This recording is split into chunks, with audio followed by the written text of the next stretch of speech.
Welcome back. Today we have Katie, and interesting enough, I just did a podcast recording also with Katie. I think it was like a month ago, Mhm. and it was so great to be connected again. I think we met in 2020 originally, and Yeah. then we brought it full circle this year. So Katie, welcome. I would love for you just to do an introduction of whatever you want to share about yourself. Yeah. I am the chief owl and founder of Owl Professional Coaching and the Outstanding Women Leaders podcast. And I have a bunch of certifications that I never think are interesting about me. And that is how I found and fell my way into human design. It's just seeking knowledge. And as a 5-1 profile, the one line as an investigator or a researcher. And my college degree in history and secondary education has never been more useful, even though I'm not in a classroom or researching history anymore, per se. So welcome. So first things first, since we're talking about human design, what is your design type and your profile lines and your inner authority? So my inner authority is sacral. I am a pure generator, which means I have no connection to my throat.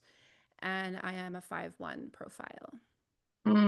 When did you first find out about your human design? Like what led you to that? Yeah, I had a client that was really into like believing that maybe the moon is when she's supposed to make decisions. And so I started doing research. I landed on the Jovian archive.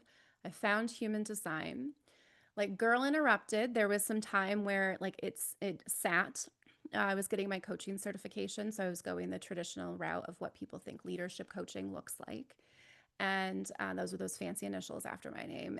And then I was in a positive intelligence group, and a woman there had also had human design, 1-3 manifesting generator. She created something new for me. I went back to human design, and I've been there ever since. What would I you also say? Sorry, Go ahead. I also want to add I've had 2,500 hours now of coaching with human design as well and supporting leaders. So I'm excited today to talk about leadership and how to support a generator because we need it. We need it a lot. Yeah, no, and I think that's so needed, and that's a lot of hours. Like, congratulations, that's a lot of hours. Thank you. When you first found human design, like what were like the top 2 to 3 things that really opened your eyes? I am here for strangers. I am not here for maintenance mode. Tell me more. So when I started my career as a teacher, very different than the corporate leaders I support.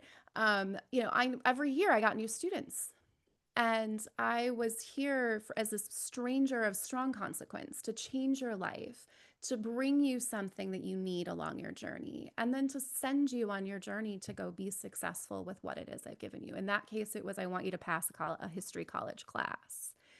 And so, what that looks like for me in the corporate world is knowing I've always been sought after for a specific talent. And that also shows up in my chart. I'm here for upheaval, provoke abundance, find out whatever is causing you to stagnate and just remove resistance, which is a manifestor trait. I just do it through listening. And that's when I understood that. I also recognize like I can also get burned at the stake as a heretic as well. I can't overstay my welcome. And that is actually my career. There's always been a push and a pull. But because I am going to do what I'm going to do, I've always been at least the one to make the step, even if it has been a we're not renewing your contract. It's like, well, I already knew that was coming. I've got a business now. Mm, wow. That's like how long did it take you to deep dive into that before you realized that?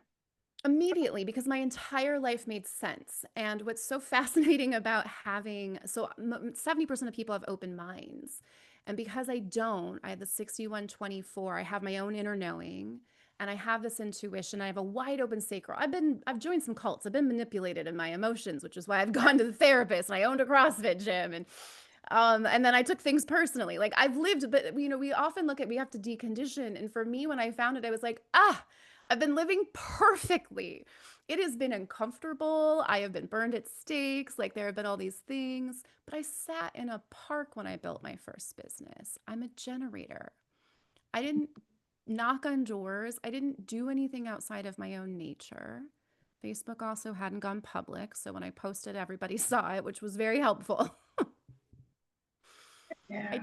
Yeah. And to me, that's how you support generators is you recognize that they are going to pull things towards the team. And so you need to understand what is it that that lights them up, that they pull. And for me, when I look at my chart, I understand that diversity, I have the 31.3 in my attractors, like, and I have the 15 in my north node. Like, I am pulling in so many diverse leaders with my 3 line.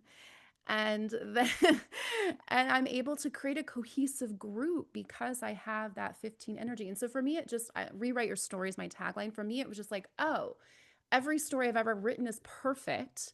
Now let's do it not being manipulated in my emotions. And let's not do it by speaking up all the time because I have a closed throat. And let's allow myself to stop proving. I don't need to get all these letters and I don't need to chase. That was a pivotal moment for me with, like, I didn't renew my ICF because I have 2,500 hours in it. Like, what else do you need? Well, I'm not in a pyramid scheme paying them for that, right? I want to go out as a 1 line generator. I want to research. You want me lit up learning.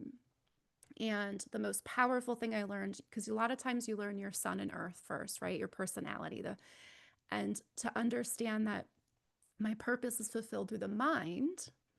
The aha moment when I found HeartMath was the mind is here, Ra says, for observation and research, not for decisions. And that really allowed me to drop into that open solar plexus and start to be wise and be the calm lake versus getting distracted. I'm still a human. People closest to me are going to be where I learn all of my relationship lessons, which is what my earth is, purpose fulfilled through relationships. But it was helpful to recognize as a coach, like, you really actually want me as a mentor and a strategic partner and an advisor and point you in the right direction to bring you back to yourself more so than the relationships. Those are here for me to evolve and learn from, and they do ground me.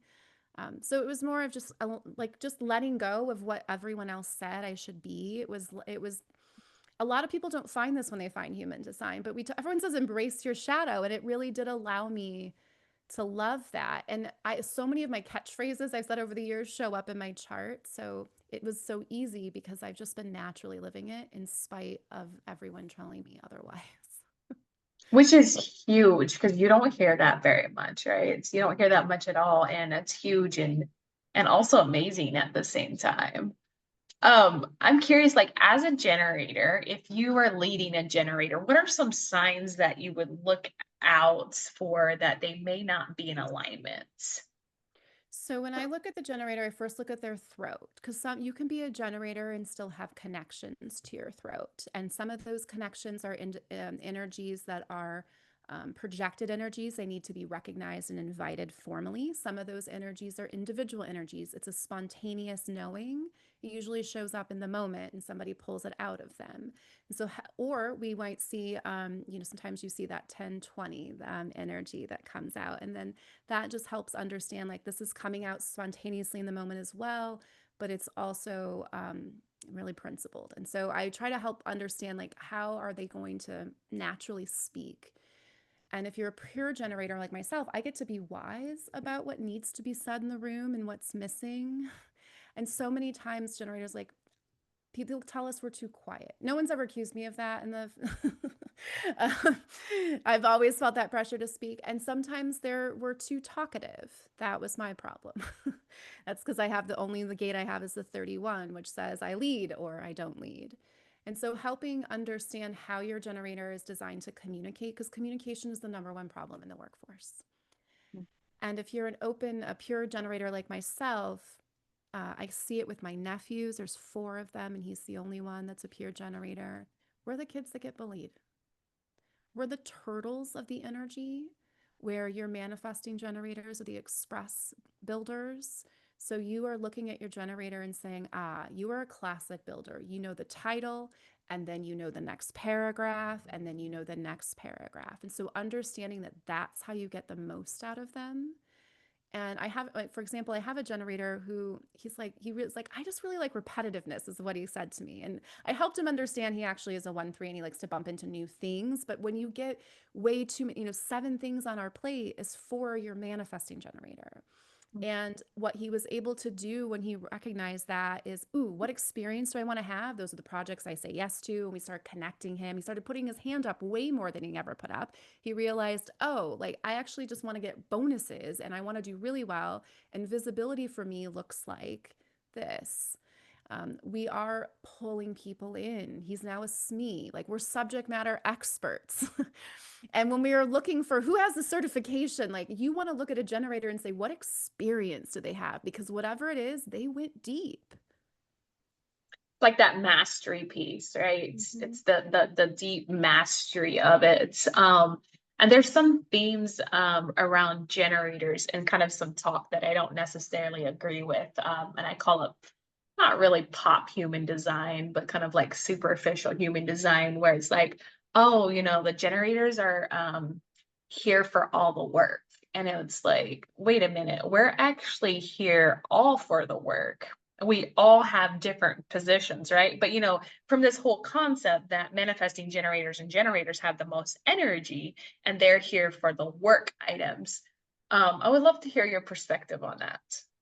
So this is where, you might give it an ADHD, but like I'm going to do what lights me up and that's what I'm going to do. And I meet a lot and that was this generator that I found. Like there are certain depending on what energies they have in their chart, like we do what lights us up. And yeah, if you find what lights us up and you want to give us a lot of money to do it, like you're going to have a really happy generator. How many engineers are really happy ICs that get to do their work? And I do meet in oftentimes people who've moved into management that recognize like, "Ugh, but I still want to have my hand in doing this work where and where a projector might get there, they might just be like, I want to do it faster, right? Or manifesting generator might want to do it faster, where we do like to build things. Um, but it's so interesting. It explains why it's interesting that you have people say like that they're the ones that are here to do the work. Because what often happens is the interpretation of this system is like we all have a box that we fit in, and that's what it's supposed to look like. And that's the problem with everything is that people are viewing things through the same systematic lens that we've always viewed things for. We're moving past that 2027, allegedly. And so the way you interpret this is more of like, how do we all build together? Not how do you stay in your lane? And energy is mechanics. And so when you understand that this energy has to be recognized, talent, my favorite way to meet people is by accident because that's how talent is recognized. Hmm. Yeah. No, and you make a great point of like it's gonna take a change. We're gonna see it shift and change that the way that we've been leading and the way that leaders have been leading, it's no longer gonna be like it's a whole different system. And I'm excited for it. And I would love to hear like what are some things that if a leader is listening to this, what would you tell them to do to start embracing that change now? Well, what I love about Gen Z is that they are their own authority. Like, if they decide that someone on TikTok knows something, then like they will, they'll go to the expert. But what Gen Z didn't learn was how do I research and recognize? Like, how do I, interpret data? Like, how do I interpret my own body and what it means? They recognize that they're their own boss, right? They didn't care about teachers and authority, but they're not you have such a great opportunity to take these emerging up and coming leaders, which is why I probably should say this out loud and work with people in higher ed and like companies that have a department in school, because when they come out, you can teach them about how their body works so they understand physics and emotions and energy and waves and how they communicate. And if you're a leader listening to this, the first thing you want to do is learn yourself, because when that me embracing how my energy worked meant like I could observe myself being frustrated. Well, Katie, nobody asked you to do that. That's why it's not going well. Like I, right? Like I'm here to respond. And then if you're on lockdown in COVID and all you have to respond to is social media, sometimes you get lucky and meet Emily Adams, and sometimes you meet some other folks. But the other key thing I would tell a leader is that 70% of us are here to respond.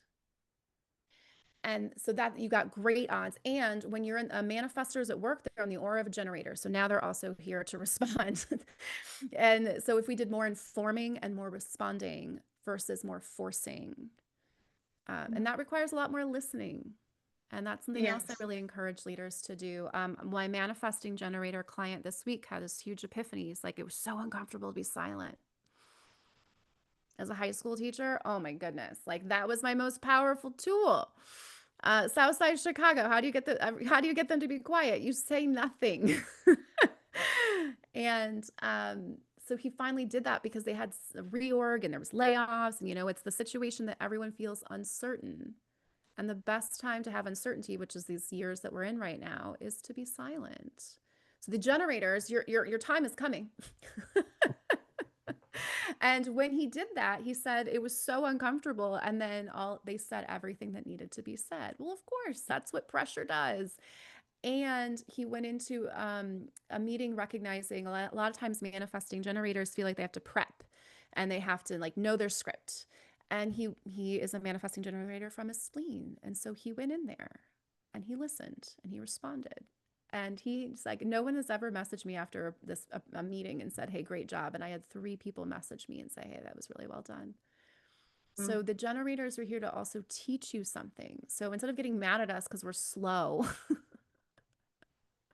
or like we missed a deadline. My last boss, this campaign was the most money it ever made. We increased revenue by 40%. We had the same amount of people that gave money. So this is like a huge win. And everyone said, your communications were a little sloppy and your deadlines weren't tight. Well, no shit. That's But that's it was not the why best you one hired that me. You ever hired me happened. because I'm really good at what I say, not and I'm really good at timing when I say it. Maybe 5:07 was the time that the person that made the big donation was in their inbox.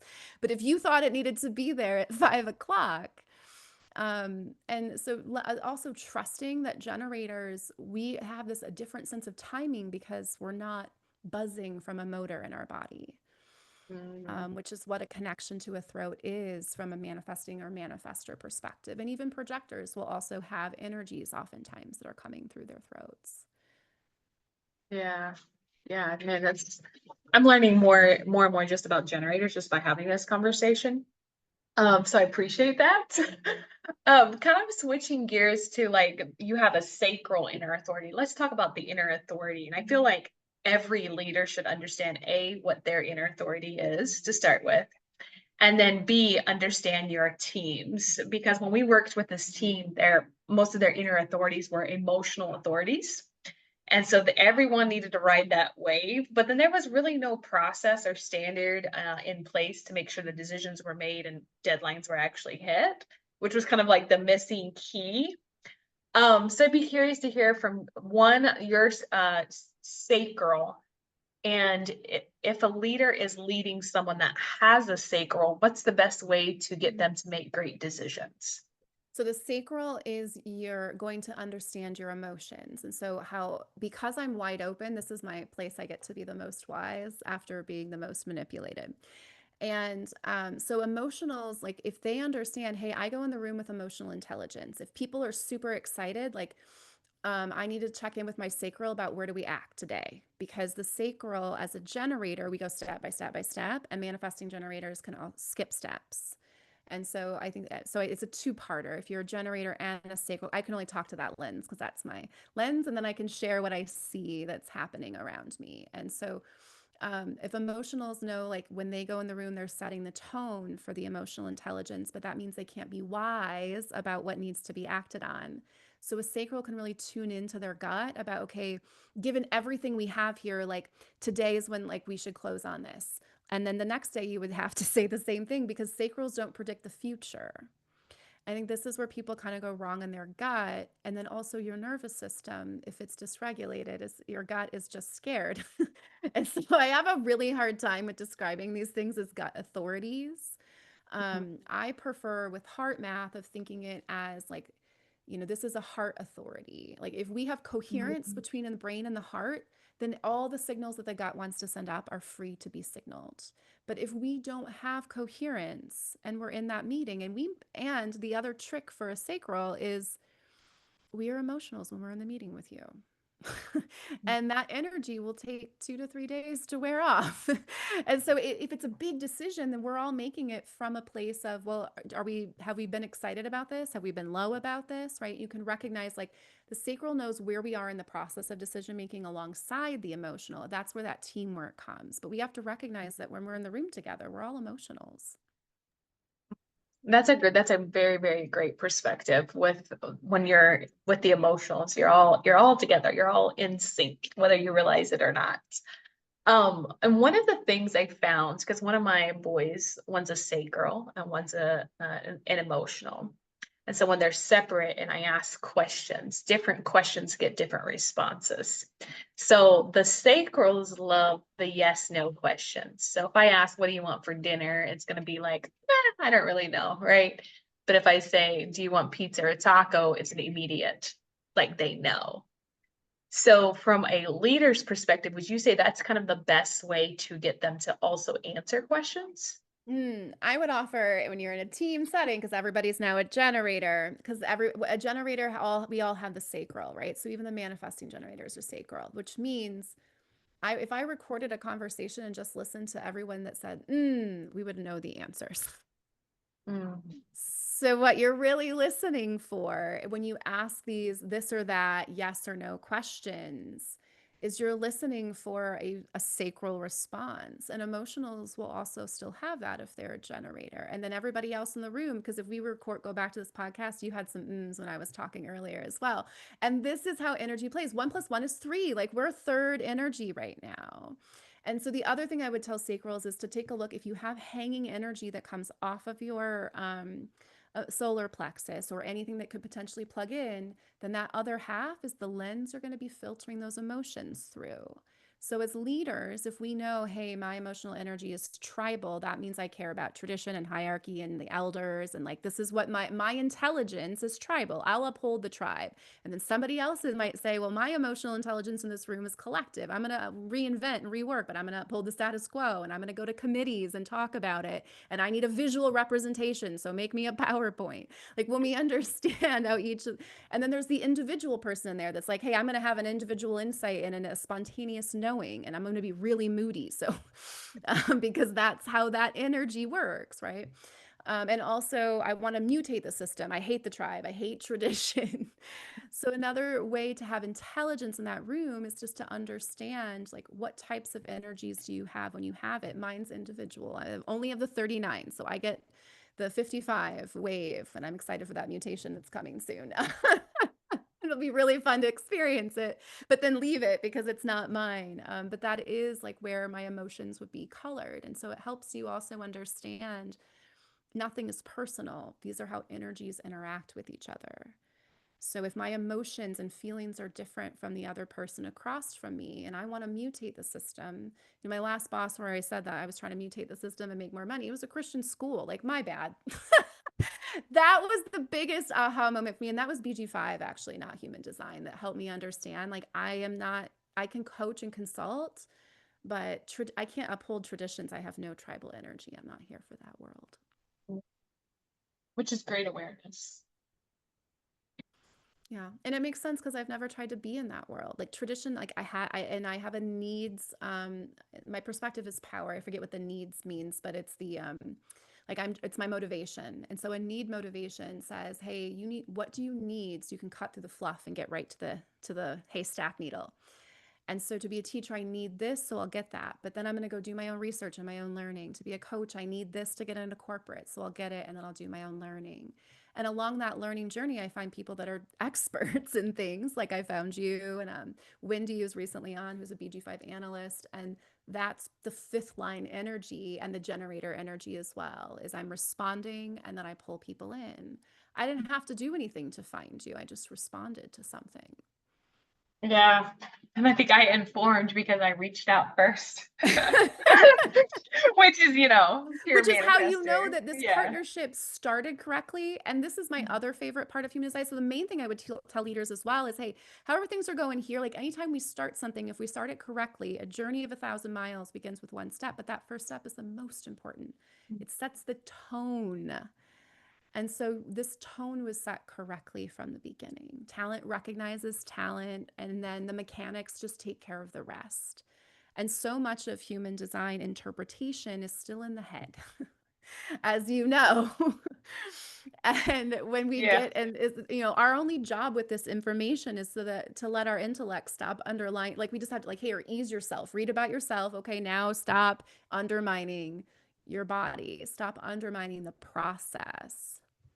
Yeah, and deconditioning from what all the constructs and deconditioning from, society's rules and the way that we were That raised. That's it right there. And this is where I think also human design traditional interpretation goes wrong. You're not deconditioning yourself. That is homeostatic emotion that has to be moved through in a different way.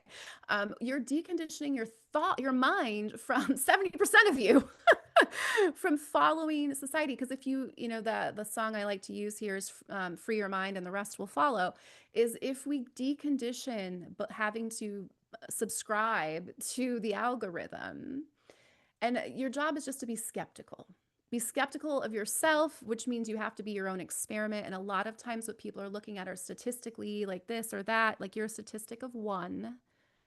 And so your deconditioning is just how you think. And if you use your heart to think, if you are, getting the downloads, like if you're allowing it just to show up spontaneous, whatever that design says you're meant to do, like if you just allow it, your job is just to get out of intuition's way.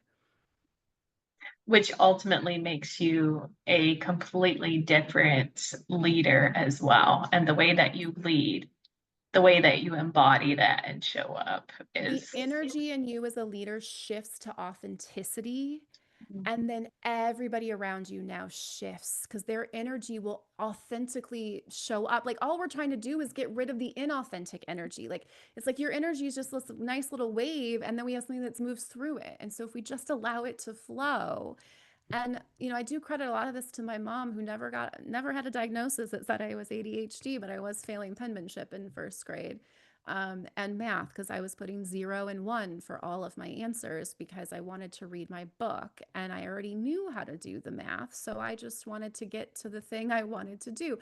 And they thought I had a learning disability. My mom said, well, did you ask her why she's putting 0 and 1? I know she can do math. And this was the 80s, so they went to the hallway to ask me. And then they also said, hey, I'm in the medium reading group and I've already read the higher level reading book. Can I get in? Like, I'll do math if you let me in the higher level reading group, Bluebirds, which, funny enough, is the attractor line that is in my Gene Keys. And I was in the Bears group, and I knew I belonged in the Bluebirds, damn it. And that's when I got to deal with the librarian to check out the books that were at the higher level reading, because we weren't allowed in that section, in exchange for me. And then next year they didn't grade for penmanship, and so that wasn't an issue. And that goes to that motivation of need. Like, what is it that I need to get to be able to get to the thing I want? And so when you understand energy and you just get out of its way, my mom didn't get me a math tutor. She noticed in the basement I had picked up an old wooden racket and was hitting a tennis ball. And when my grandfather passed away, and paid for tennis lessons. And I got to play in NCAA college because I picked up a racket, just being myself. I dated a guy that played tennis, and like he brought me into Annapolis, Maryland, to be a naval tennis academy where I taught at. Like I just brought all the people in to make things happen for me by just being myself. Which is a man's world. They get everything they want by being themselves. And that's what I also really love. If we stop fighting, the opposite of patriarchy isn't matriarchy. It is the yin being, the yang serves the yin.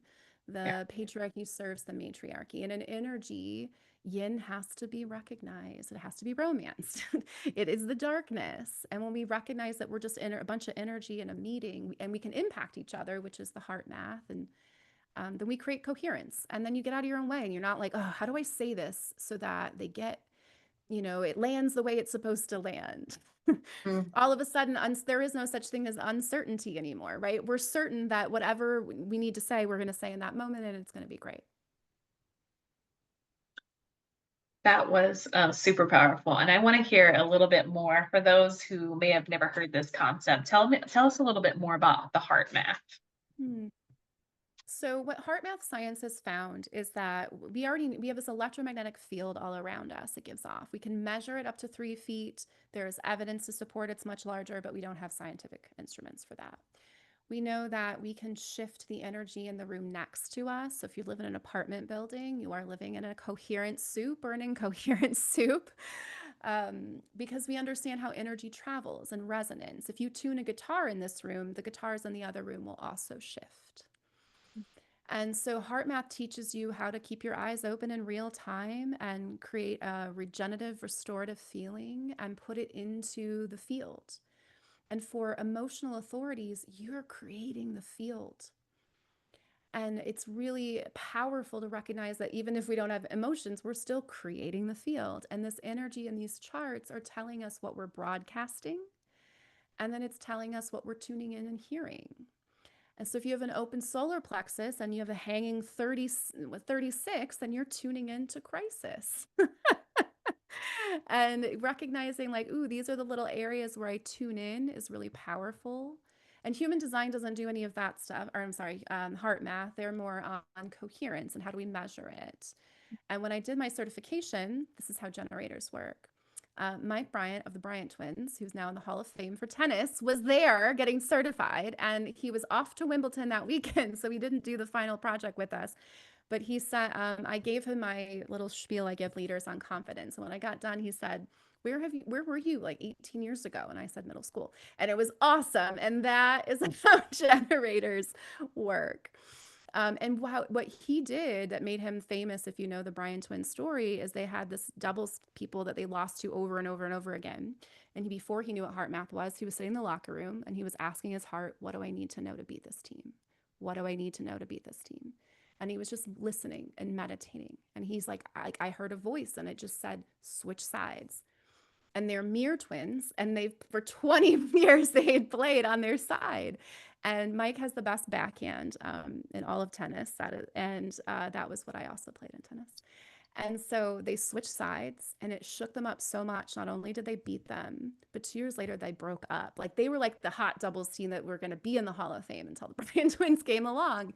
And we know that, and it's called flow state for athletes. And in HeartMath, they call it coherence. Anxiety and stress and doubt are caused when the brain and the heart disagree.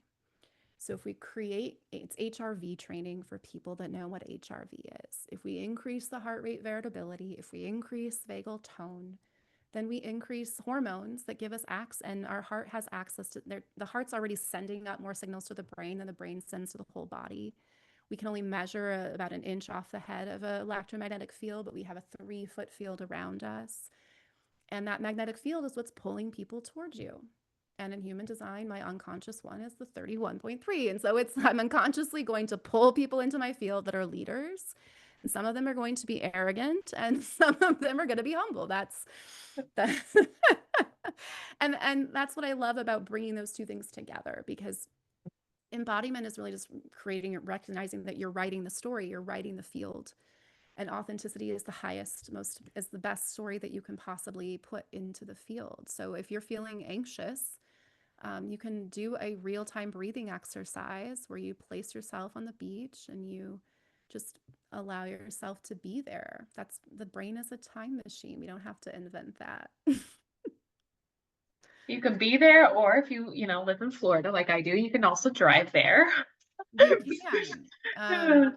And what's, for women that are listening, that are leaders, and this is why women's leadership is also so important to me, even though half my clients are men, is during the perimenopause stage and menopause stage, HRV drops. And that also has an impact on the symptoms that you have. And so if you're raising your HRV through breath work, 5 seconds in, 5 seconds out, which is HeartMath. I like to add belly breathing because it stimulates vagus nerve and it also starts to activate the calming nervous system. And that's how babies breathe, to self-soothe. And that will help ease some of those symptoms, which when I learned that, I just learned that this week, which is how generators work in preparation for this, is a lot of I'm 42 and a lot of my friends have had these perimenopause symptoms and I haven't. And that's why I've been doing this training now for a while. I love that. I'm definitely going to look more into it now because I'm curious, or I'm going to send you some messages because I have some questions. Yeah, just Google HRV and HeartMath or HRV and perimenopause or menopause, and you'll get a lot of great articles. Okay. Any research too. Any last thoughts you would like to leave the leaders with? Hmm. Play, experiment. Like Mhm. this is what I you know you're a leader because you're recognized that you're an experiment of one. Statistically speaking, when I played in college, only 2% of athletes that transferred from a community college to a four-year school graduated. I didn't know that until I was graduating with honors. Statistics, if you look at historical statistics, they might tell you something, but I really want leaders to know, like the leadership books you're reading, like those are, you are an experiment of one. You are the snowflake that the millennials said that you were. And so I'd encourage you to look at, well, the only thing fixed about your experiment is the time that you were born, the location that you were born, and the day and month and year. So experiment with the one thing about your life that impacted the rest of it and just see. I find that leaders that are not interested or leaders that are leaning into, like, I want more of the executive, like this or that, they're not leaders, you're followers. Yeah, no, that's beautiful. Well, thank you for being here. I'm going to drop your information also in the description so people can connect with you as well, and appreciate your time, your knowledge, and all of your amazingness. Thank you so much. Yeah, thank you so much. It's always great to be in a manifestor's present. The amount of energy that boost that you give me for the next 3 days will be amazing. So thank you for that.